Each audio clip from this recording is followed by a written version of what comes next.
The name of this webinar is the challenge of the culture of the this time culture, and we are trying to deal about some issues. I hope that you find this interesting.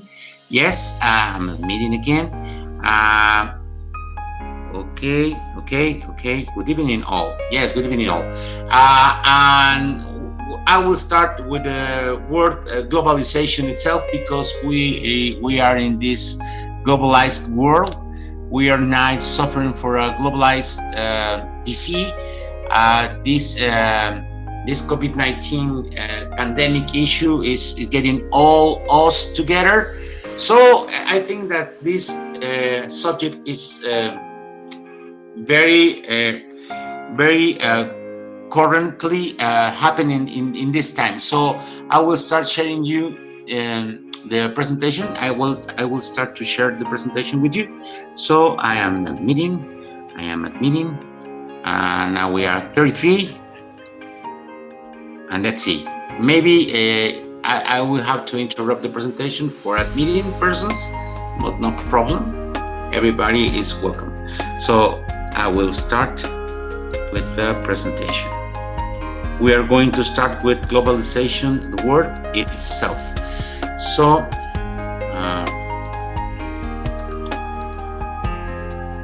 just let me know if you are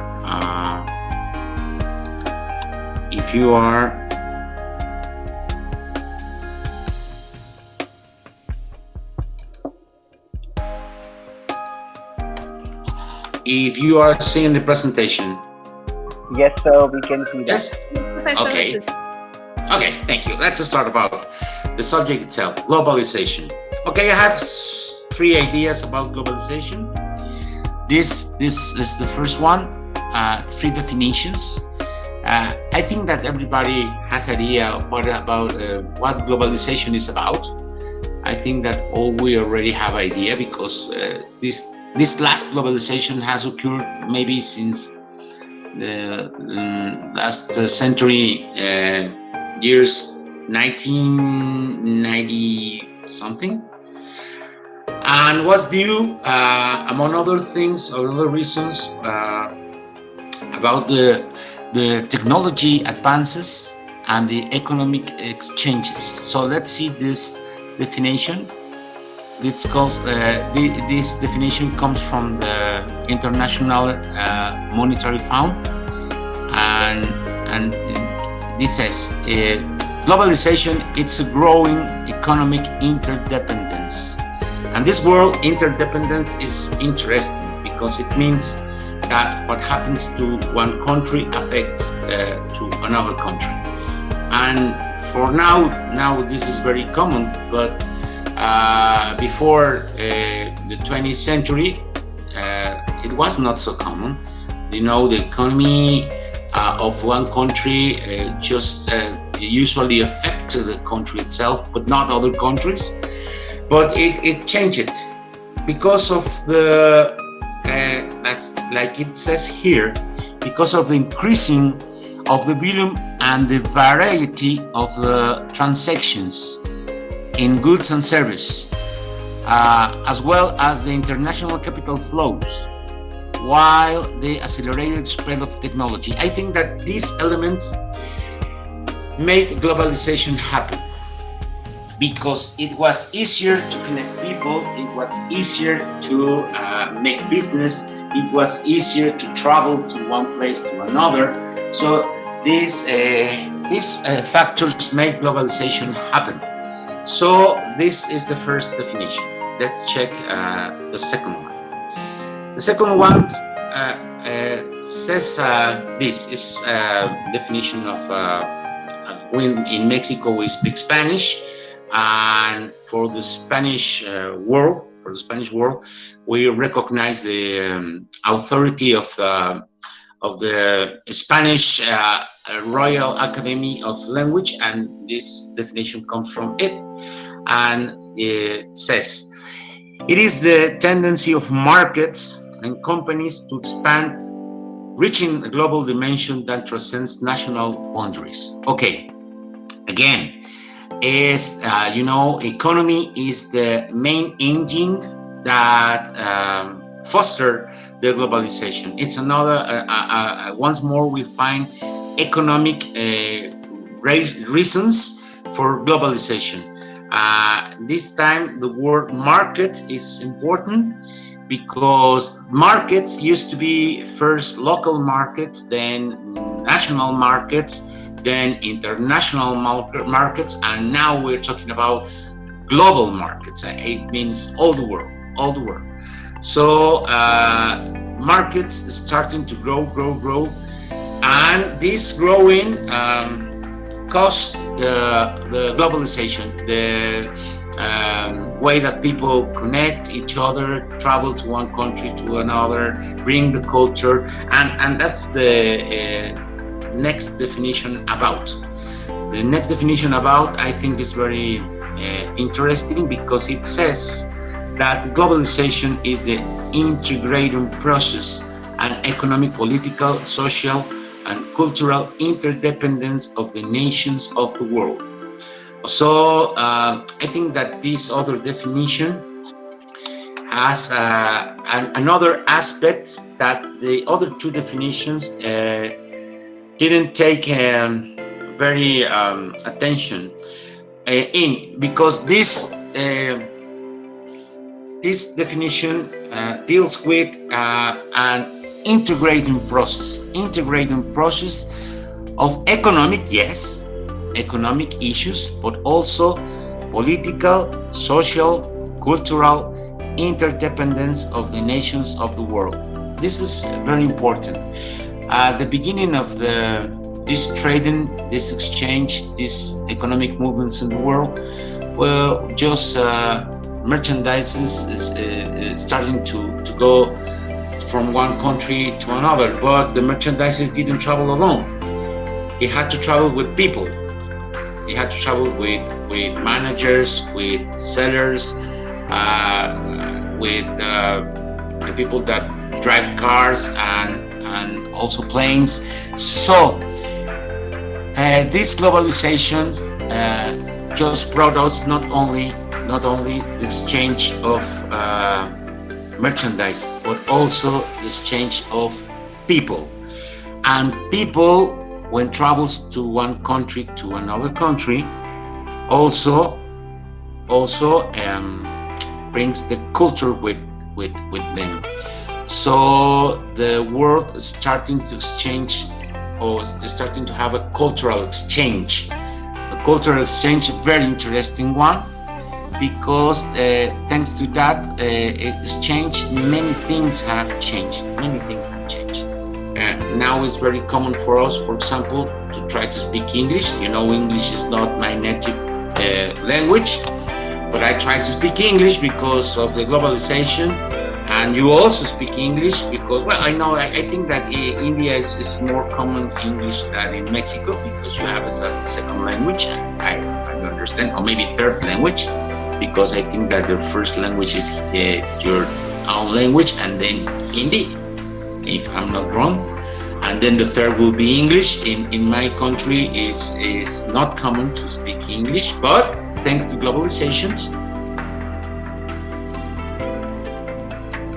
maybe it's not the first time that people try to join. There have been some other times in history, but this, our globalization, this late globalization, has some special characteristics, because it was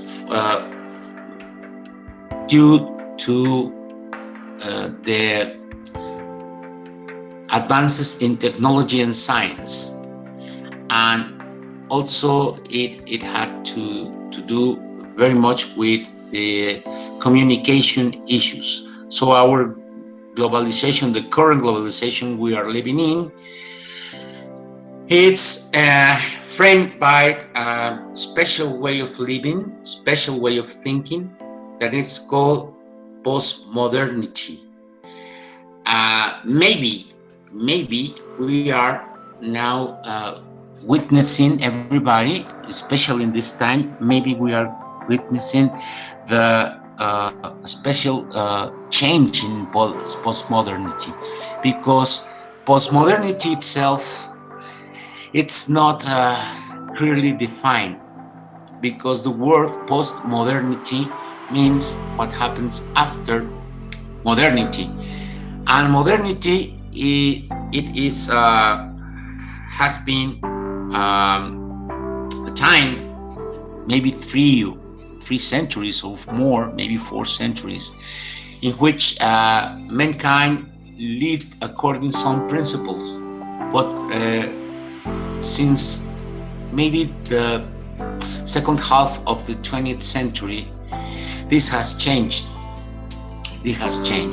Let's see what the presentation says. What is postmodernity?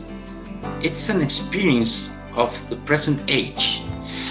This present age as is lived in most of the world. It started in Western societies first, but due the globalization process is now spread all over the world. Well, it's very interesting, the characteristics of postmodernity, because as I told you before, postmodernity itself, the name, doesn't mean something special. It only means what happens after modernity. So it's not it doesn't say very much. It says that it's only one thing that happens after another thing. Let's think about modernity first. This term is what happened after modernity. But what was modernity? Modernity was, generally speaking, an attempt of a rational, coherent, and systematic explanation of all reality, the world, man, God, history. And it happens, this happened during maybe 4 centuries, about the 16th century to 20th century. So there was 4 centuries in which mankind had shared some common beliefs, and these beliefs were basically that science will dictate the future for all mankind. I mean, science will be the main indication to follow. Here in this slide, we have some illustrations about modernity. First of all, the father of modernity was René Descartes, was a French philosopher. He was one of the first thinkers that set the human reason, as the epitome, as the top of the qualities of the person, of mankind. And he said that we should follow reason as a way to not only think but also behave, and that science will tell us the way, will guide us to find our future. What we really need to do was dictated for science and reason. We didn't need no religion. We didn't need anything else. Well, René Descartes was religious. He was Catholic, but he set the reason as the main guide for humankind, and science became the model. The scientific method became the model of not only thinking but behaving and working and hoping for the future. And this movement crystallized in the 18th century with this movement that was led by some French and European thinkers that was called the illustration. And the illustration product, maybe we already know that product, is the encyclopedia. The encyclopedia was the project of modernity in a reading project. Maybe when we think about encyclopedia, maybe in these days we think about, for example, Wikipedia, and we see the encyclopedia and Wikipedia as a collection of definitions of words. But it was very much than that. Encyclopedia was the attempt of mankind to find a reasonable explanation, just according to reason, not religion, no other tradition, no culture, but the reason and the explanations of the world, of the universe, of life, of everything. For example, if you wanted to know what was love about, you have to go to encyclopedia and then find what love was about according to definition of the word love. If you wanted to know what religion was, the meaning of religion, then you have to go to encyclopedia and see the definition of religion according to encyclopedia, and then you find out what the religion was about. So it was more than just definitions. It was the blueprints of a future, of a new society, and this was planned, but these philosophers, thinkers, and they tried to set the future world built by science and designed by science. I think that Chandigarh city, where you lived in, I'm not sure, but I think that Chandigarh is an example, because I didn't know the city, the whole city, but for me, Chandigarh, it's an example of a modern city. I think is, maybe you can correct me, you can put some commentaries, but I think that is one of the most modern city of India, because what I got to know is that, for example, the design of Chandigarh, that you are designing blocks. You don't have your neighborhoods as sectors, as I remember, and every sector is designed, geometrically designed, with some purpose and has some meaning, and has I understand that it was designed that way. It was designed with everything that every sector needed. If I'm not right, please correct me. But this way of thinking is fruit of modernity thinking, of modern thinking, because the city was planned geometrically according to some needs. And this way of planning, according to geometry, to mathematics, to philosophy, to economy, this way of thinking was the modern thinking. And this modern thinking, it's based on science and reason. The design of Chandigarh, for me, is an example of the modernity in city designing. It also happened with other cities in the world. For example, Washington, D.C., the capital of the United States, is also designed. You can do this exercise. You can go in Google Maps after the class, after this session. You can go and see the map of Washington, D.C., and you see the geometry in the design of the city. It is very interesting. Another city that is coming to my memory right now is Brasilia. Brasilia in Brazil. It was also designed as a city of the future. This world future, it's very important. It's very important for modernity. If you are okay, I have done 15 minutes more. So because we started late, we can take another 15 minutes, if you are okay with that. And then I will, in about 10 minutes, I will let you the space for questions. So if you're okay, we can use another 15 minutes more. So what I was saying is that modernity and the word future is very related, because modernity believes in the future. Thanks to science and reason, the future for mankind supposedly will be bright, will be a good future, a nice future, and that is why I put those eyes there. The girl is staring at the future with hope. This modernity thinking was an optimist way of think, because the modern people expected the utopia.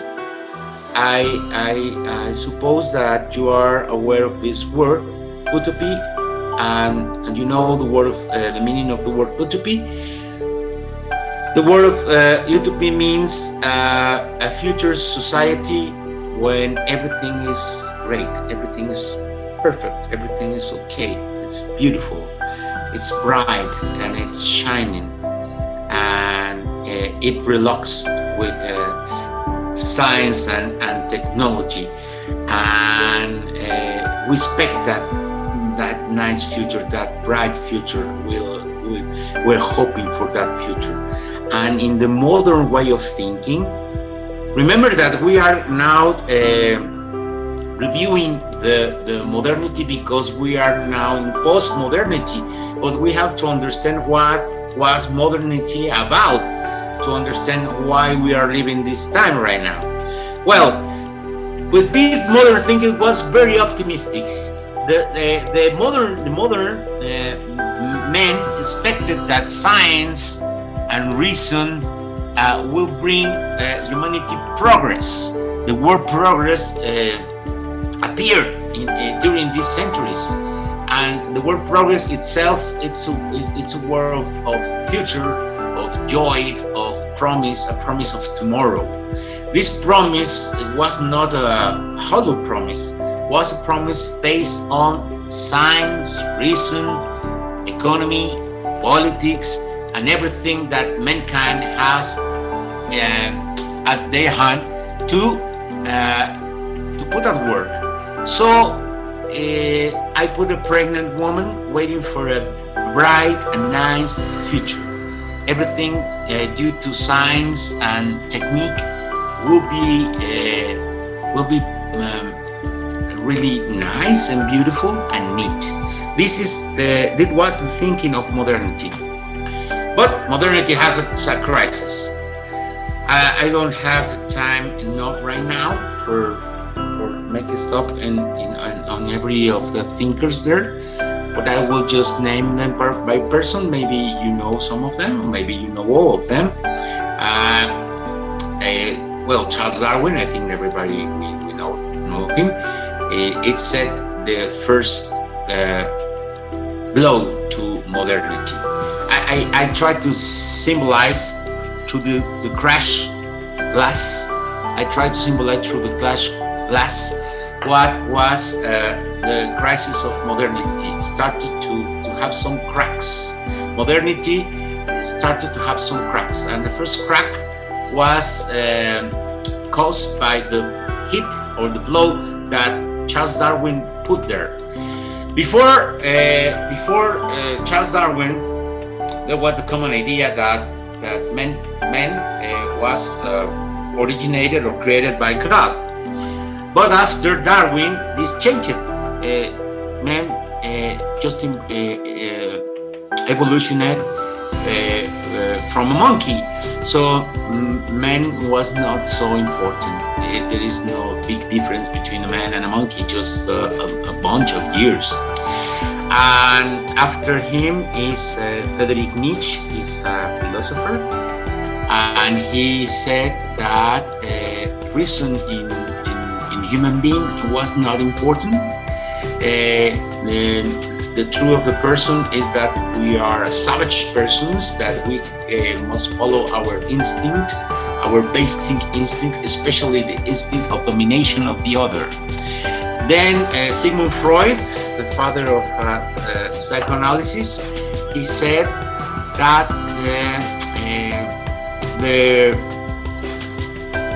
reasonable part of men was not important, because we were ruled by the unconscious part of us, and unconscious was not made by us, was made by society, our fathers, our traumas, and basically every person is sick and needs attention, psychological attention, because we are suffering from the society and what parents has done with us. Then at the end appears Jean-Paul Sartre. He was a French philosopher, and he says that life and human person was meaningless, was an absurd, and it doesn't have a special reason for being in the world, and we didn't have the need. We shouldn't have the need to find a reason for existence, because there was no reason. So this way of thinking, and another things that happened during the 20th century, for example, the wars, Second World War especially, and there is an image of the atomic bomb, shows that the promises of modernity wasn't kept.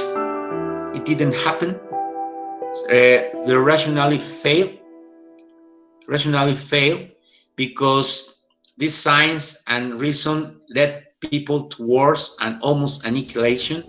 So there was a big disappointment, and the Joker appears. Not the last Joker, but the last one. Joker appears like a very, very popular character of Batman comics. And you know why? Because he's not reasonable at all. He's an example of one of a person that is not reasonable, because the times that we are living are not very rational. That's why we are not living anymore in the modern times. We are now living in postmodern times. And okay, and this is a very good example of it.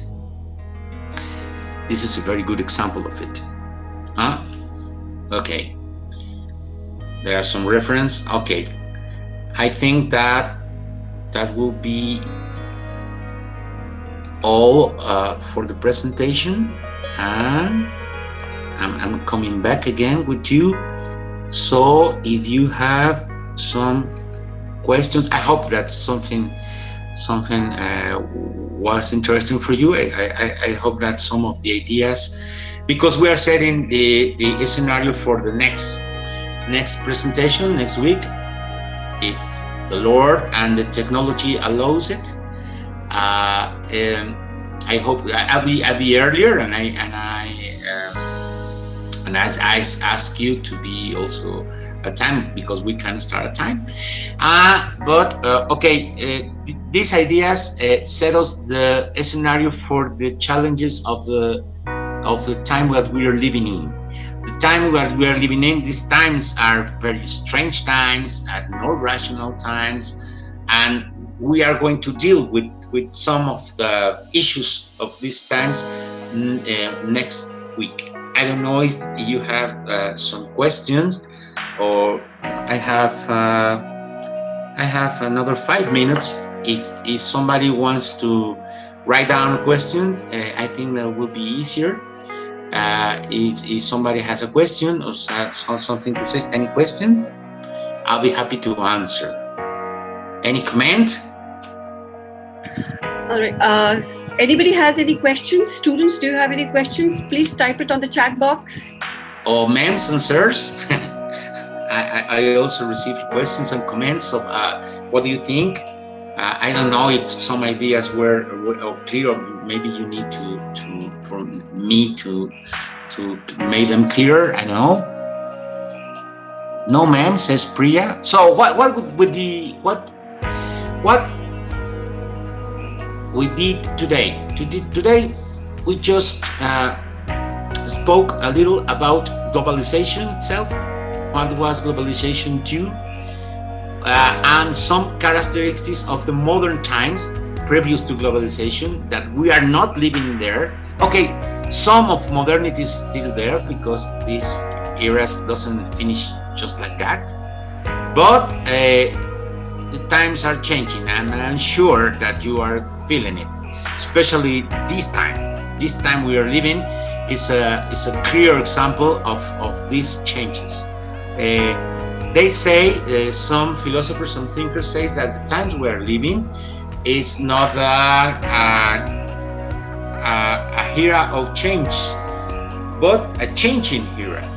And maybe right now in these days we are all witnessing the change of the change. I think that this COVID-19 pandemic issue was never expected by the world. We were not ready for that, and took us by surprise, but it's telling us some things. Okay, if there is no questions. Yeah, Professor, yes, can I ask it? Yes, please, Doctor. Yes, please, Doctor. We were, of course, discussing globalization. But yes, do you think that there is a movement now towards moving away from globalization, as so-called anti-globalization type of movement? Okay, great.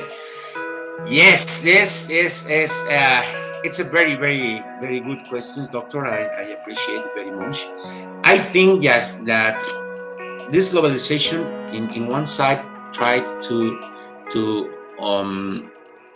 make unify the world, but world is diverse, and yes, it has been a lot of movements that has emerged against globalization, or at least some characteristics of globalization, because globalization is very complex. It's not just one thing. It's many things at the same time. And yes, I think that there are some movements that are trying to, for example, to struggle to defend the national cultures, the local cultures. There are some movements that are against globalization, or in another way, there are another movements of different globalization, because globalizations, the classic globalizations, is about economy, it's about trading, it's about commerce. But there are another movements, for example, the issues of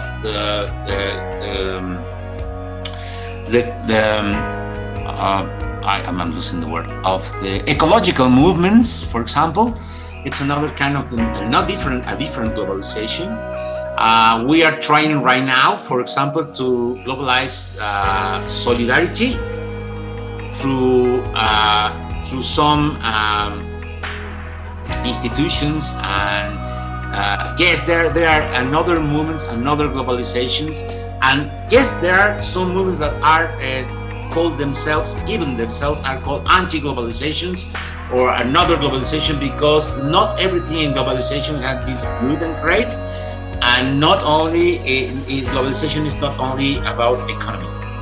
And I don't know if I answered your question, dear Dean. Yeah. Thank you very much, Professor. I think this is a discussion which can continue for a long time. Yes. Since there are no more questions from the student, I must thank you for taking your time off early in the morning, when probably you should have gone for your walk. Thank you very much for giving us time, and we will probably next week we'll join in, either with the continuous topic or same topic, or maybe a little different topic. We will definitely look at you, and we will welcome you in Chitkara Business School and Chitkara University again. So on behalf of all the students and the faculty members who are presently available, in fact there were a lot who were waiting, but they came a little later, so I said no more to join. So we are really thankful to you, and God bless. Let us Thank you. continue connection. Thank you. Thank you so much. Yeah. Okay. Thank you so much. Thank you so much, Dr. Kumar. I see 2 questions here, and maybe we can tell these questions for the next session. The question says, what will be the effect of COVID-19 and globalization? Who knows? Now, let's talk about it the next session. And the other is, why are the multinationals so powerful? Okay, that's a great question. And I will take these 2 questions as my personal task, and we'll start with that questions, if God allows it, next week. So thanks everybody. Bye Thank you very bye. much. Stay home. Enjoy your Saturday, and Okay. God be with you. Thank you so much. Bye bye. Bye.